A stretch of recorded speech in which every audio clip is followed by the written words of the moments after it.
وأشهد أن لا إله إلا الله وحده لا شريك له وأشهد أن سيدنا وحبيبنا محمدا عبده ورسوله. The great Sahabi Abu Ayyub al-Ansari narrates that the Prophet ﷺ said, I was informed that a caravan headed by Abu Sufyan is traveling from Asham, Levant, to Mecca, and let's go out and intercept this caravan. Hopefully that Allah will grant us some of the wealth that it is carrying. It's a giant business caravan. The Prophet ﷺ did not want to attack this caravan as a road robber or a declaration of violence for no reason. It was simply to intercept part of the wealth that the kuffar of Quraysh have seized from the Muslims after they migrated to Al-Madinah. And this happened on the 17th day of Ramadan, just like today, and it was Jum'ah, just like today. The 17th of Ramadan, Jum'ah, in the second year of Al-Hijrah, the second year that Prophet ﷺ had arrived to Medina, في السنة الثانية من الهجرة. And Nabi ﷺ told them, whoever is ready right now to go with us to intercept the caravan of Abu Sufyan, let him be with us now. Many of them said, Ya Rasulullah ﷺ, we are not ready. Our belongings, our horses, our camels are all the way inside Medina, on the outskirts of Medina, in my village somewhere else. He told them, no, this is a matter of right now. Whoever is here would go with us. Whoever cannot join us, there is no blame on them. They can stay. They will not go in a war. I was saying that many of the Sahaba, when they left Medina, they joined the Prophet ﷺ, they didn't have swords, they did not have weapons or armor to protect themselves. They were just intercepting a civilian caravan. A few people had some swords. Many of them had sticks. Only 2 horses they had in their little army, and about 70 camels. And camels are not as good as horses in battle. And they just marched to intercept this caravan. They were about 300 to 319 people in that small army. And they marched, and the Prophet ﷺ told them, whoever stays behind, not a problem. We're just going to go get some of our own wealth that we have lost and the kuffar have confiscated. So the way they traveled, it was 1 camel for 2 or 3 or 4 people. So they will take turns riding the camel.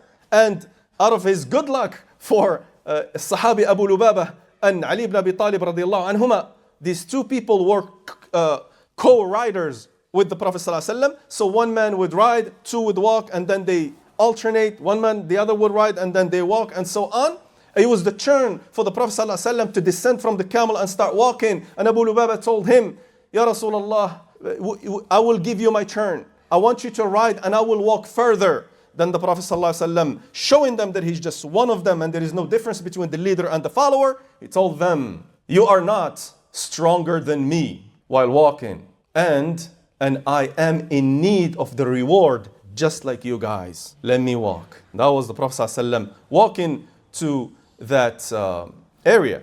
Abu Sufyan, before he was a Muslim, and of course after he became a Muslim, he was a very, very smart man. He was a man of strategy. While he was walking his caravan, traveling, he had spies all over the place searching the news for him. Why? Because he was risk averse. Abu Sufyan, he sent a spy to the next well, the next pit stop, the next water supply stop, which is Badr. And they investigated to see if there is marks on the ground or anything, but they found the dung of the camels. And they looked in the dung of the camels to analyze it forensically. And they said that in the dung of the camel there is date seeds. And they knew that the only place in Arabia that feeds camel dates is Medina because of the abundance of dates and palm trees. And when they saw that, they realized that the people of Medina were here and somebody is coming out for them. Immediately Abu Sufyan changed course. He navigated to a route that is unusual for the travelers between Asham and Mecca, which is westwards, close to the Red Sea. There's one direct line, Asham, Mecca. No, he went around the mountains close to the sea to evade any potential attacks by their enemies. So Abu Sufyan, he sent a man ahead of him on a very fast horse to give the news to Mecca that they might be attacked. Their wealth, the wealth of Mecca is on that caravan, so that they be aware. 3 days before Badr, Atikah, the auntie of the Prophet ﷺ, the sister of Al-Abbas, his uncle, she saw in a dream something strange. Atika told her brother when he saw her that her face was different, "What's wrong with you?" She said, "I saw a dream." He said, "Tell me." She told him, "I shall not tell you my dream unless you give me a promise, an oath that you won't tell anybody about this dream. Because if Quraysh find out about my dream, they will want to hurt us or do something evil to us because this is not right." Already, Quraysh started disliking the family of Bani Hashim. Why? Because Muhammad sallallahu alaihi wasallam is from Bani Hashim.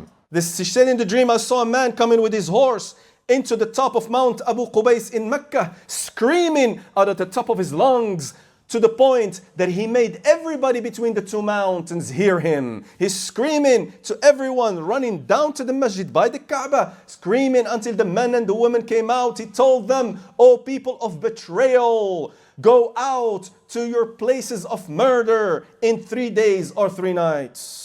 Reminding them, keep repeating the same thing. These words, masari'ikum, is a words of danger. Something dangerous, evil is going to happen to you, and refer to death. He says, and he went up the mountain and he uprooted a giant boulder and threw it from the top of the mountain. It started rolling down the mountain. When it reached the bottom of the mountain, it split into many pieces. And these pieces entered every house in Mecca. Did not leave a single house without a chunk of that boulder entering that house. Al-Abbas, when he left his sister's house, he was saddened and worried about this vision. It's a crazy dream. Something's going to strike all of us. Al-Abbas forgot the promise he gave his sister, and he had a best friend. Al-Walid ibn al-Mughira was his best friend, so he sat down with him and he told him that my sister saw something strange. What? Well, she saw this and this and this in the dream. But don't tell no one. When the secret leaves your mouth, it's not. How is it going to stay in somebody else's mouth? So Al-Walid told his father, and his father told his brother, and his brother told his uncle, and then it spread all across Mecca, the vision of Atikah.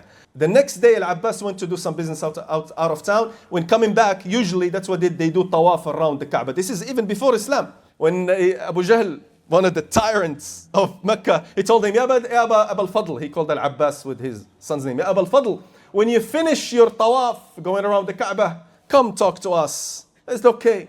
Abu Jahl, when Al-Abbas came back to him, when Abbas came back to Abu Jahl arrogantly started attacking him. He told him, "It is strange the matter of the house of Bani Hashim. You have brought so many lies from your men," referring to Muhammad sallallahu alaihi wasallam, "and now for your women.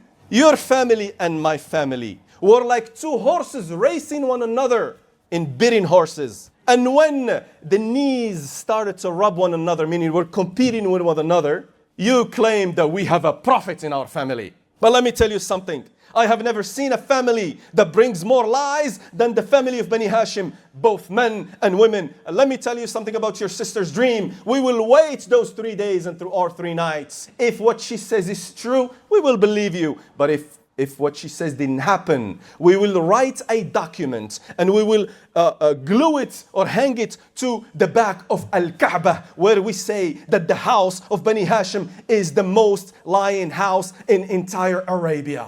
Inshallah, we will continue this story next week.